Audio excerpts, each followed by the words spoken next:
just observing the classes, especially last Wednesday evening, that was excellent to get through those early chapters.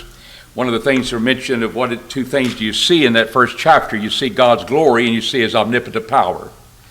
That his spirit is the life of those eyes, and the spirit and the will. They go by what the spirit, God's power, it can go all sorts of directions. He sees everything. He's able to accomplish what he wants to accomplish. And that power becomes very important, Ezekiel, because we're going to see God's wrath come upon the people. We're starting tonight in chapter 4, and we'll go through chapter 24. Not tonight, but chapter 24 is dealing with judgments. One judgment, picture, vision, right after another. And we might think, well, what we're going to see here about the tile, as we'll look at the first question, things that are connected with that. Is this something that he sees as a vision, or is he going to experience it? When someone is quiet, don't you listen? Your head comes up when we're preaching, and all of a sudden you say, what happened to the guy? You're listening, but all of a sudden there's silence. Usually it gets your attention.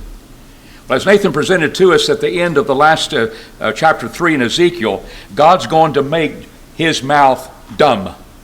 He will not be speaking, but what he'll be doing is acting out the judgments that are going to come upon the people. They were rebellious people. They were not listening to the prophecies. So here is how God uses his prophet, Ezekiel, to present the message of judgment. It's not that he won't be speaking, because he says, whenever I'm going to speak, I'll open your mouth. And then I will be speaking. Even our lesson tonight, he'll be prophesying against the city, even though he's now mapping out an action that's being taken place, as I would probably do in my sandbox when I was a little boy, playing army.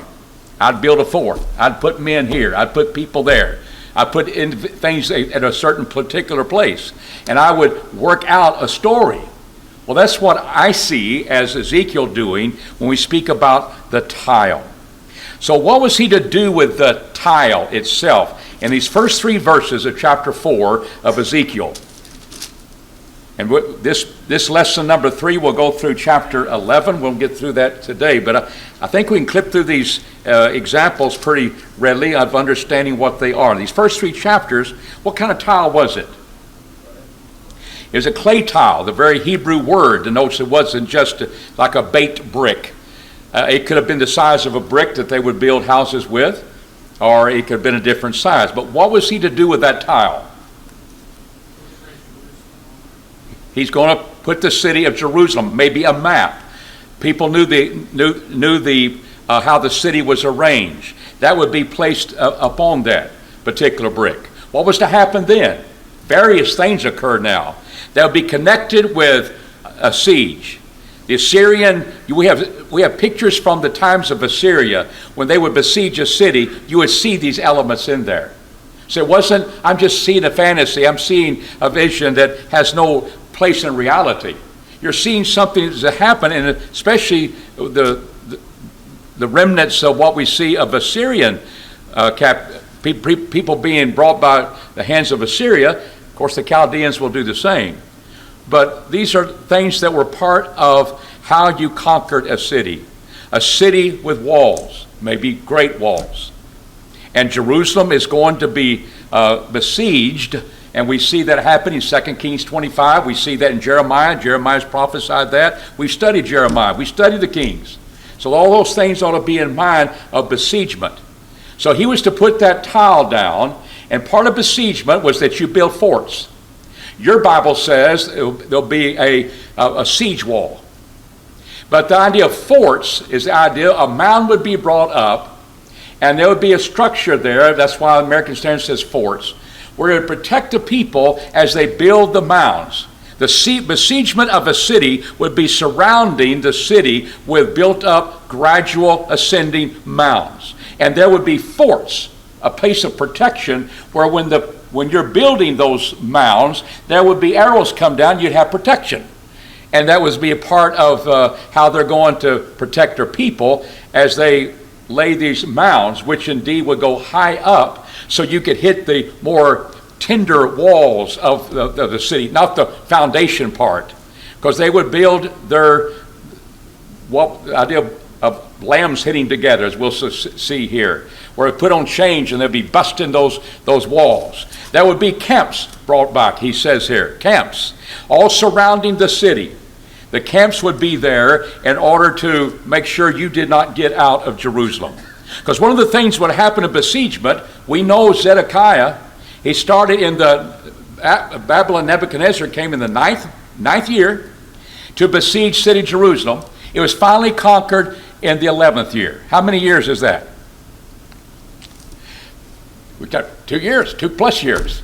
Now just think about, you're in a city, Jerusalem, and you see this building taking place. And they're building, and you know what that is. And you know what the result of that would be?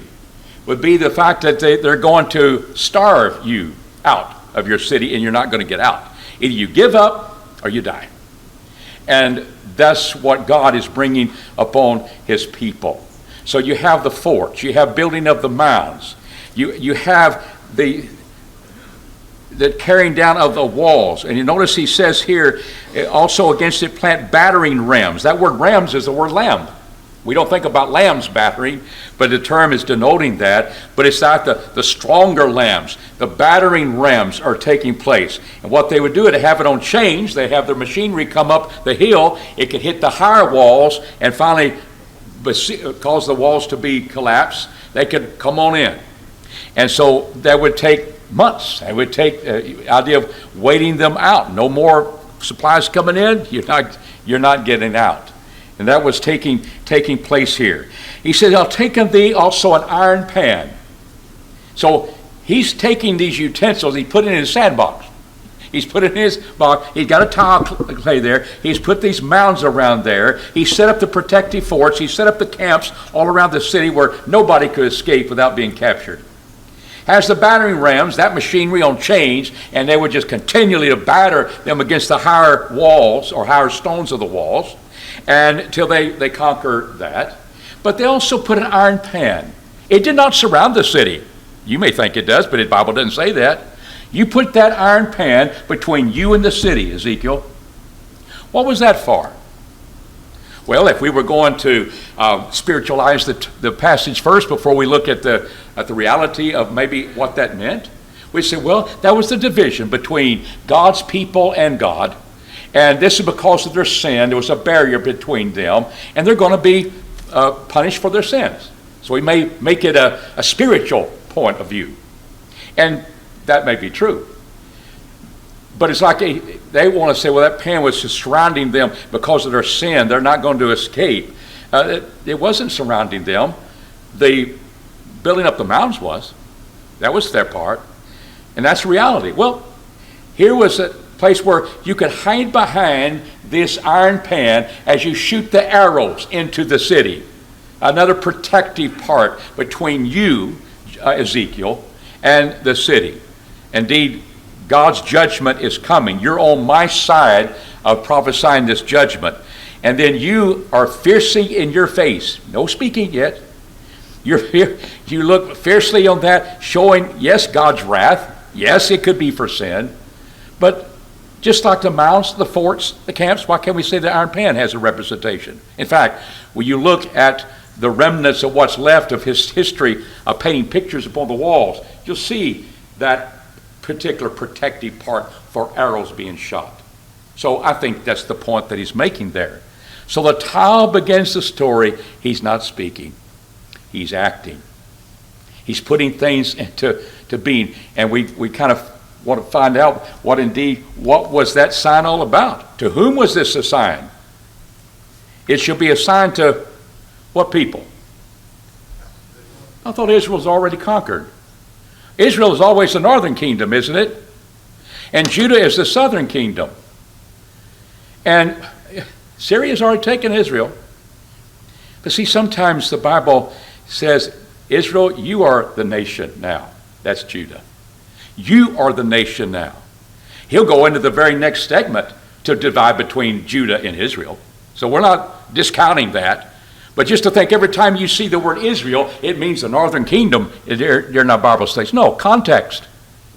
And sometimes it's the idea of looking at, now here's my people, and this is Israel. This is indeed the people of God, and you represent it. The northern kingdom's gone. They've been spread out. You're the one that's going to come back and start the restoration of God's people. And what is interesting, after chapter 25 of Ezekiel, we'll begin chapter 25, look at the judgment upon the nations. But that's not the end of the book. The end of the book will talk about restoration. It'll talk about God's promises of bringing them back. It's talking about salvation, looking into the days of what you and I live in under the headship of Jesus. That river of life. That life coming out of that throne. We see that in the book of Revelation. So there's, the type of imagery that we've seen, apocalyptic literature, you see signs, and we're looking at this sign of a tile, but it's a picture of what? Besiegement of Jerusalem. It's the judgment coming upon Jerusalem. It'll be a sign to my people. It's the only one I got left, Israel. And that's what he acts out. Well, he's got some other things to do. What did the 430 days symbolize? Now we come to the next part of acting out reality.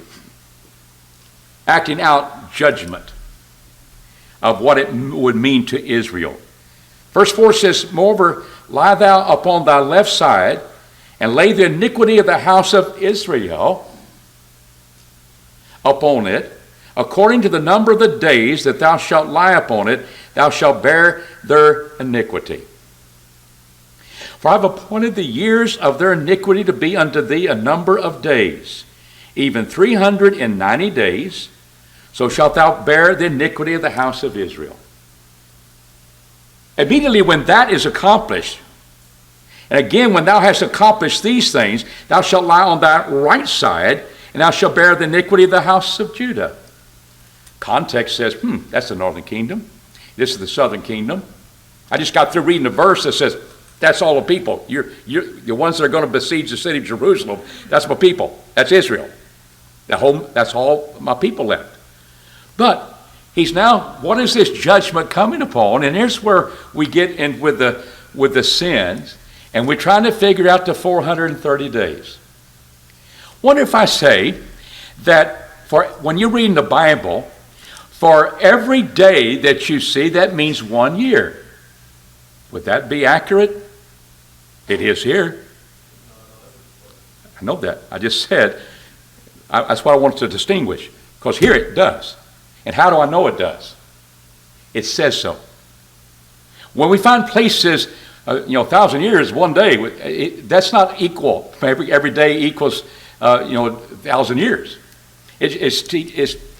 But there are times when God says that. You wandered in the wilderness, and for every day, 40 days that you were up there and you didn't accept my promise, you're going to take the land, there'll be a year for every those days. So how long were they in the wilderness? 40 years. So sometimes a day does equal a year in the Bible. To always say that it doesn't, it's not the truth. Sometimes it does, sometimes it doesn't. So we're back to how you're going to figure timelines, and especially dispensationalists. They have to make that accurately 430 days. So people have all sorts of views about this. Where are we going to start it? Oh, we're going to start at the time of judgment, when God's people went into captivity 606 BC, and they come back in 536, that's 70 years. That was exactly how long it was supposed to be in Jeremiah and with God, and it happened that way. And we're going to find out somehow, maybe that takes us to the Maccabean period. And that's what he's talking about. But what we do know, and I don't know definitive, I made it out where I could work out a scheme, and what's left is 70 years. Whoa, that would fit real well. But just making it up, it doesn't work. So what do we know from that? One of them is 390 days. How would you like to stay on your side for 390 days? Is that more than a year? Wow. You know what? He must have had a vision. He really didn't do this. Really. And see why we want visions? He's just dreaming this. It really wasn't real. Well, listen, it could be real. And he was, excuse me, go ahead. Look at verse 6, it says, "And surely I will restrain you so that you cannot turn from one side to another." I've done that in a dream. Can't move. So that's why that's the point. God could do that, so he could fulfill it. Okay. I'm saying it happened real. I don't, and it's, well, that's just too tough. And it's just not right. Well, wonder if you said, we're not prophesying during the nighttime. That's when we're sleeping. Maybe he did that the 12-day hour of the day. You happy now? Could it be real if he just did that 12 hours a day? That's when he's eating. And he's taking the barley and the smelt and all the grains that we have in there, and but he's not having a vegetable plate. What's happening? You put it together in a bowl and you make it a cake. And it comes out to be the weight of about 8 ounces. That's what you get today, 8 ounces of a cake. Of barley and wheat and all the various grains that was prevalent that they eated before in the Old Testament. And the measurement of water is about 2/3 of a quart of water. You eat it, you drink it from time to time. I can see this in the waking hours when the people, and who is he prophesying to? The people in Jerusalem or the people in Babylon? Sometimes we need to be reminded, he's in Babylon. They think that any time they're going to come back to Jerusalem. Maybe that's why it's so long a period where God's business with the people of Israel is not finished yet. But there's the 390 days. And each day equals a year that they have been in their sins. And that's a long time to be on one side, even for 12 hours a day.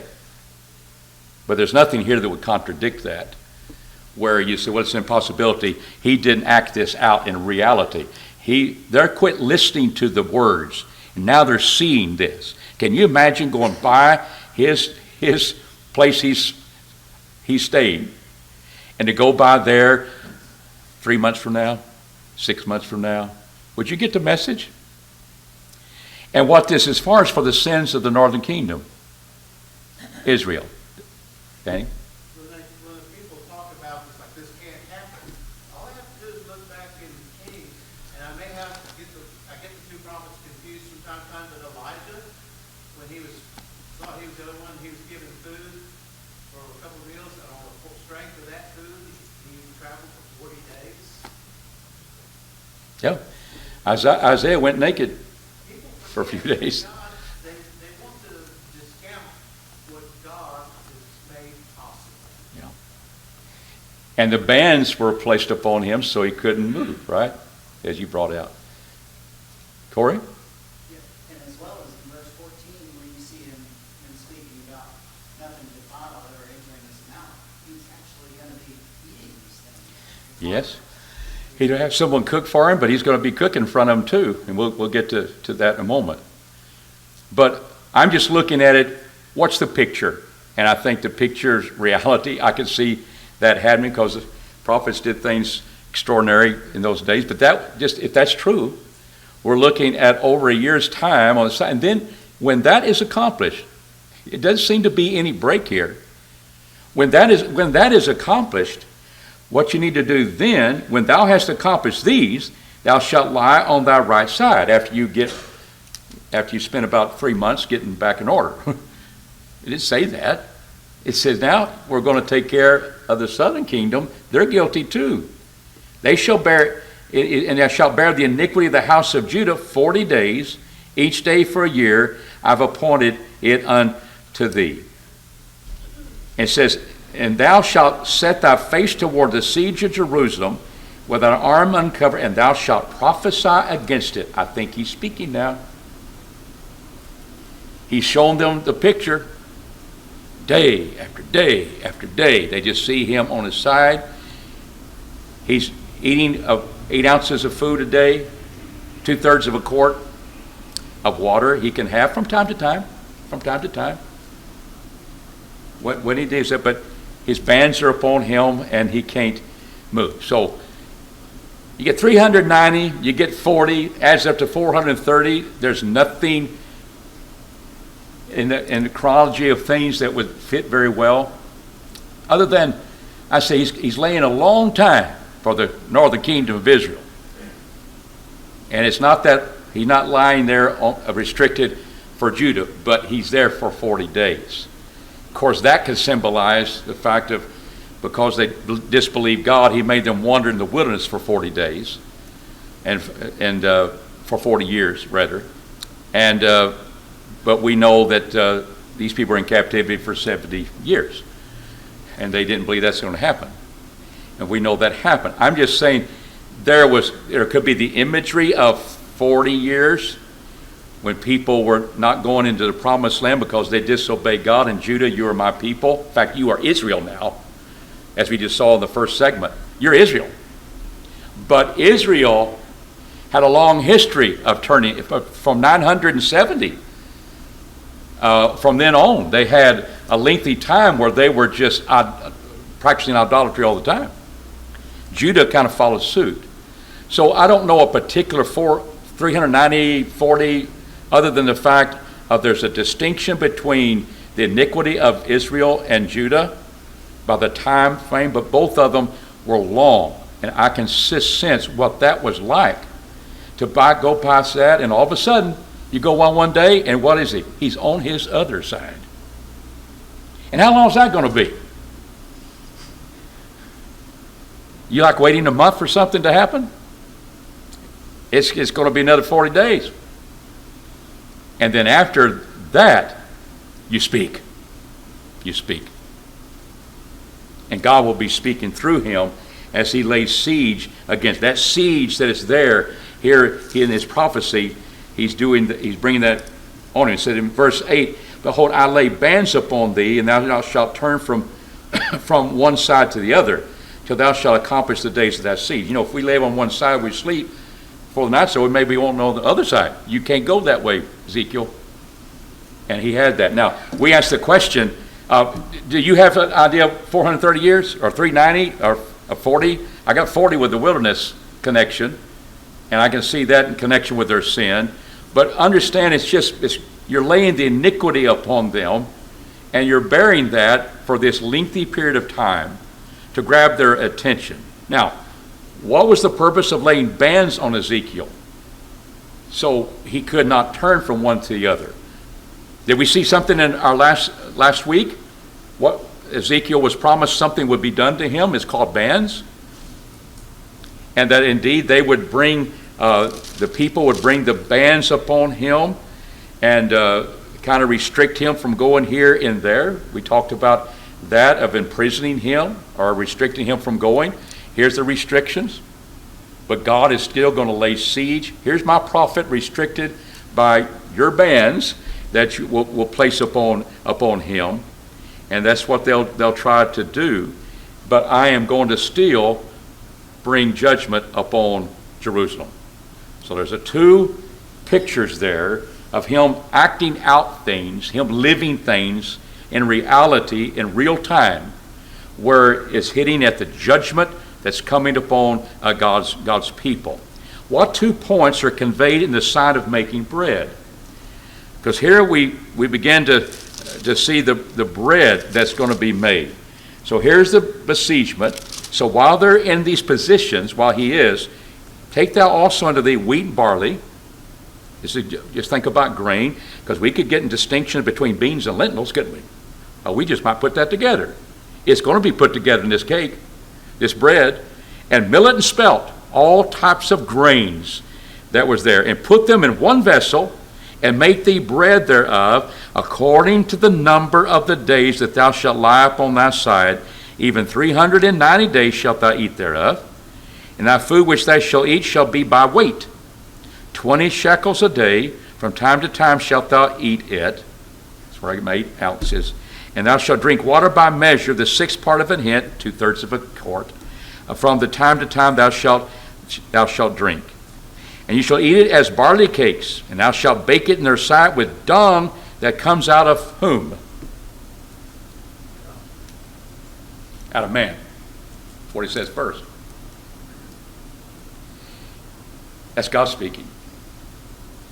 And that's what God is going to have his points. Now, what are the 2 points? What's the first point that we're seeing here? They'll eat the bread by measure. And it's not very much. What's going to be happening in besiegement?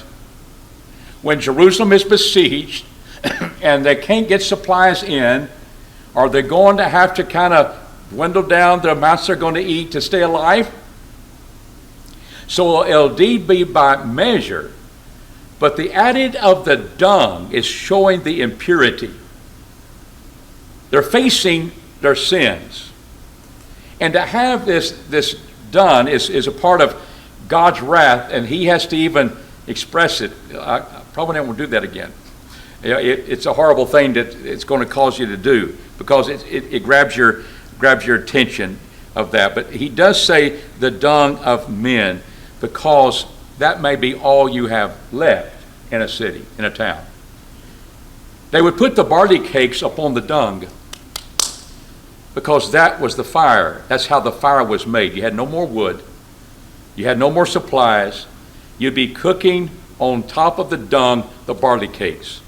And Ezekiel, that's impure. That's not pure. I've never had that happen to me, Jehovah. That's what's happened. So thou shalt eat the barley cakes, and shall bake in the sight with dung that cometh out of man. And Jehovah said, thus shall the children of Israel eat their bread unclean among the nations, whither I will drive them. He's going to make them an embarrassment to the nations around about them. He wants the nations to see, that's my people. And this is what they have done. And this is Jehovah, that they can understand he's bringing his judgment. He said, Lord Jehovah, behold, my soul hath not been polluted. For from my youth up until even now I have not eaten of that which dieth of itself, or is torn by beasts. Neither came there abominable flesh into my mouth. That he said unto me, see, I've given thee cow's dung for man's dung. I could make you do that. But he gave cow's dung. Was that okay? You still want to go to a motel, don't you? You want to get a free breakfast or something. And it ain't this. So there's the uncleanness, the iniquity, how unclean they are. And they're going to have to face the judgment that's going to point that out. Moses said unto me, Son of man, behold, I will break the staff of bread in Jerusalem. That's why we're on the same track with God. This is going to be the judgment of the besiegement that's coming upon them. They shall eat bread by weight and with fearfulness, and they shall drink water by measure and in dismay. I'll never forget the eyes of people on I-45 during the hurricane, where all the millions left and we all had to end up on the road, and we get out of our cars and we look at each other. No more toilet paper. And if you had some, they'd pay you good money to have it. No more food. All the restaurants sold out. Can't get in the restrooms. There's no toilet paper left anyway. And you see, I'll never forget the eyes. I'm sure mine was just as big as theirs. What are we going to do now? We're stuck. And the dismay is there. The hunger is going to set in. And they're going to realize the effects of this. Verse 16, where it says, Son of man, behold, I'll break the staff of bread in Jerusalem. They shall eat bread by weight with fearfulness, because they don't know what to do. Dismayed don't know what to do. It said that they may want bread and water and be dismayed one with another and pine away in their iniquity. Uncleanliness is what is being emphasized by the baking of bread, and they're eating that bread, dung. It could be man's dung, because you're going to be killing yourself before it's over, but I'll have you eat. You put that on the fire of cow dung. You go out there and get those patties, light them up. Put your barley bread on there. The grain is all by measure. And that's what you're going to have. That's what he's going to have while he's on one side and the other. So that's kind of what he's eating, but it has significance about the idea of the besiegement effects. There's the famine coming. So we come into chapter 5. Relate the various effects of the siege upon the people with the sign of the sword haircut. So we're now at our third type. It's a signs. And he's acting these things out. And what God has caused him to see. And now, son of man, take thee a sharp sword. Don't see a sharp sword, take thee a sharp sword. So in real time, this is what he's to do. As a barber's razor, my Bible says, and thou shalt take it unto thee, and shalt cause it to pass upon thy head and upon thy beard. What's he doing? He's shaving his head off, not his head, but his hair and his beard. And you know what? He collects that. Then take thee the balances to weigh, and now you're going to divide that hair. So we're going to weigh it first. Now it has an abundance as a weight in which now he can divide it. Let's see the significance here about the besiegement upon the idea of the haircut.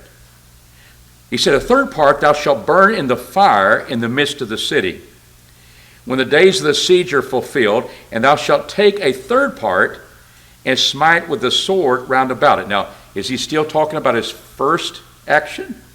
And now he's acting this out around the tile, or it could be in the besiegement that he's been doing against the city. Or is this talking about you wait until Zedekiah and you're going to wait till 586 and in order to accomplish that? I think he's still talking about this part that started with the tile. You take a third part and smite the sword round about it, and a third part thou shalt scatter to the wind, and I will draw out a sword after them. So what we're picking up here, you burn in the fire in the midst of the city. Now, come down with me to verse 12. There's a distinction, but we can draw them together for significant meaning. He said, a third part of these shall die with the pestilence and the famine. They shall be consumed in the midst of thee. He said, by fire, and this third part, by fire. But now he adds a pestilence and famine. When you're running out of food, there's going to be disease that takes place connected with that. The third part, by the sword round about thee, that's what we saw in this first section, chapter 5, verse 2 and 3. And then the third part, scattered to all the winds and draw the sword after them. That's the same thing we just read. The difference was famine, pestilence, and the first part, fire. Fire, pestilence, famine. The city's going to burn. The city's going to have not any food. And there's going to be disease that takes place. Then there's going to be people destroyed by the sword all around about. You try to escape the sword. And then those who do escape, the sword will be after them. And they will go off into captivity. So we're observing the haircut and beginning to see that the various effects of the siege, famine, idea of the pestilence, fire, as it will be destroyed by fire. Those who don't escape, this is what they're going to have. Then those who are killed by the sword when the battle begins, and those who flee and they go off into captivity, that will be there. And that's kind of what they're going to be facing. There's, again, you got the famine, the consequences of that. Now, question number 7, beginning in verses 5 through 17 then, who is emphasized as being against the people? Well, Nebuchadnezzar, surely. He's the one that's going to be bringing this about, but who is against him? God. He lets them know it, doesn't he? There's not going to be any. Thus saith the Lord Jehovah, this is Jerusalem. I have set her in the midst of the nations and countries round about her. She rebelled against mine ordinances and doing wickedness more than the nations. See, she's even worse than the nations around them. And against my statutes more than the countries that are round about her. For they have rejected my ordinances. As far as my statutes, they have not walked in them. Therefore saith the Lord, because ye are turbulent more than the nations that are round about you, and have not walked in my statutes, neither kept my ordinances, neither have done after the ordinances of the nations that are round about you. You all doing your own thing, not even going with their law. Therefore thus saith the Lord Jehovah, behold, I, even I, am against thee, and I will execute judgments in the midst of thee in the sight of the nations.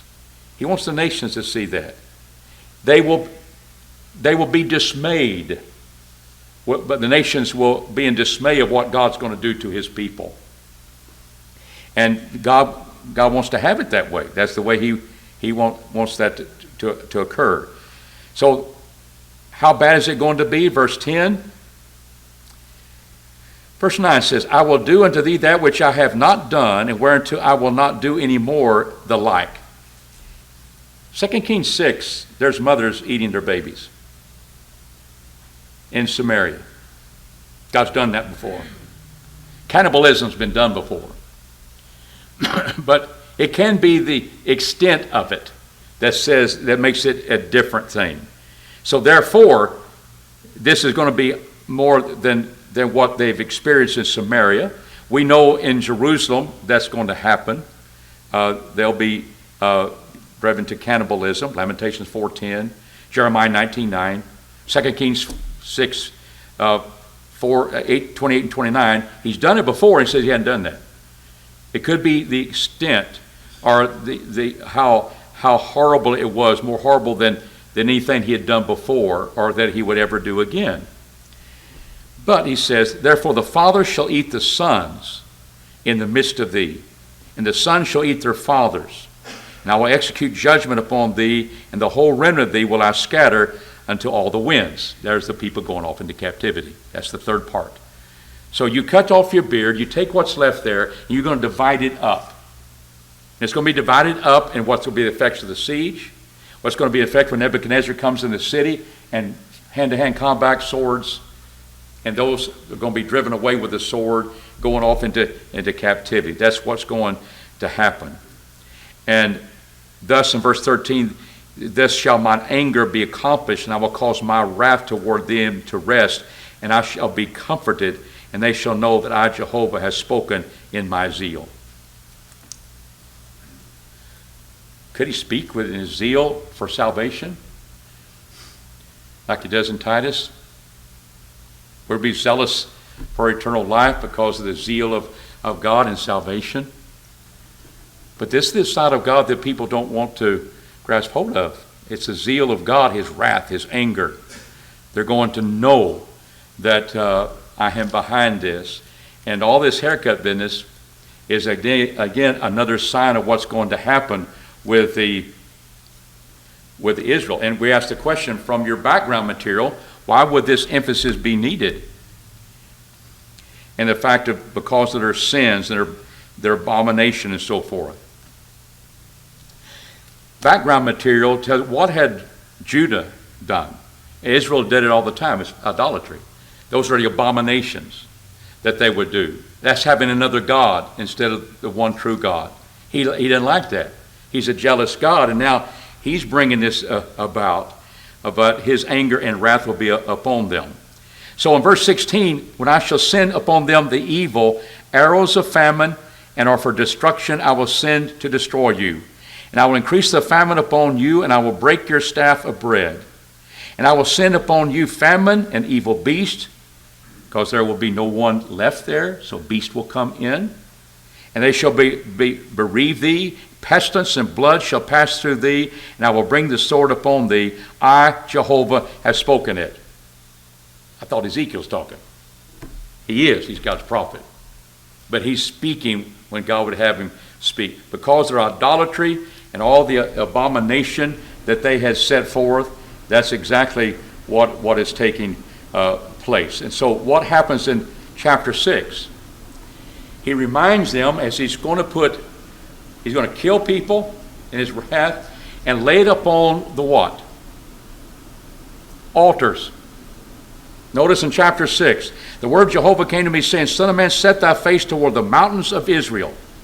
And so what we're asking here, why did Ezekiel prophesy the mountains of Israel? What's happening there? Well, you got the mountains, you got valleys. You got some high places. And what were they doing in the valleys and the high places, especially the high places? Worshiping idols, idolatry, abomination. So he says, and he say, Ye mountains of Israel, hear the word of the Lord Jehovah. Thus saith the Lord Jehovah to the mountains and to the hills, to the watercourses, to the valleys. Behold, even I will bring a sword upon you, and I will destroy your high places. And your altars shall become desolate. Your sun images shall be broken. What's the picture there? Why didn't he say your altars will be broken and your sun images will be desolate? That doesn't make sense. What makes sense, there's no more sacrifice on those altars, and your sun images that were so brilliant are broken. That's the result. Words mean something. And it draws that picture that indeed here's their images. They're broken. There's nothing left to be put on these altars. But I'll tell you what I'm putting on the slain. My people who have been worshiping idols, that's what's cast upon them.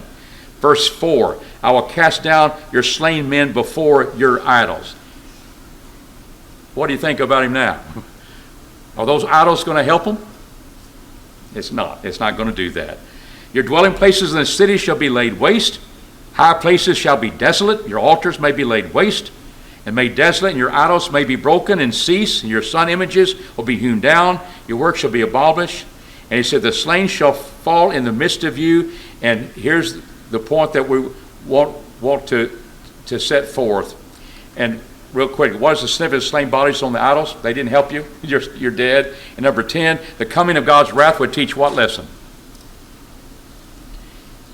You will know that I, God says, am who? Jehovah.